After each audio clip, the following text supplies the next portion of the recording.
We're here at Life Fest. People are just starting to come in. It's massively snowing outside. I'm amazed all these people are here. It must be about 6:45.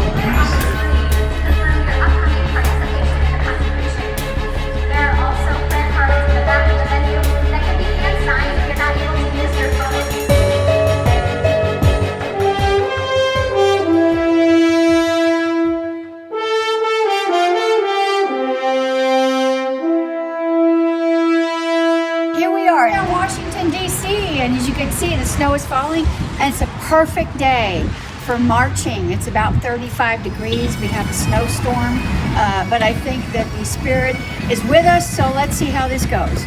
I just have to say that nothing really prepared me for what it felt like to be part of such an incredibly massive crowd.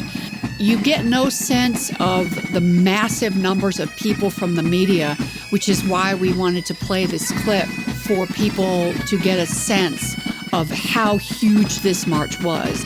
Another thing that really impacted us both is how many thousands of people who were there that we encountered who were carrying signs that indicated that they had had an abortion or been involved in an abortion and that they had come to regret it. It proved to us once again that there's an audience for this movie and that there are potentially hundreds of thousands of men and women out there who are suffering in silence and need to know. There's a path to reconciliation and peace through God. That's how everybody there found that peace and reconciliation. Regina's story can change the hearts of millions of people. When their hearts are changed, their votes will change. My name is Marc, and I was an accessory to murder. Of course, it was legal. It was right after Roe v. Wade, but it was still murder. And it took me 35 years to realize it. You know, I bought into the whole clump of cells argument. Some people ask, why did we do it? Well, I had just met the girl. I barely knew her. We couldn't be bothered. It was a mutual decision. It's striking to me that we were so flippant about it. She went along to the community clinic and had a free abortion. And since then, however, I've had 4 children. And it wasn't until much later that it struck me like a thunderbolt. What have I done? How could I have been so blind? I look back at that time and I am completely ashamed, knowing what I know now. My transformation was a result of examining the science of fetal development, after which I realized what a horrible choice I had made.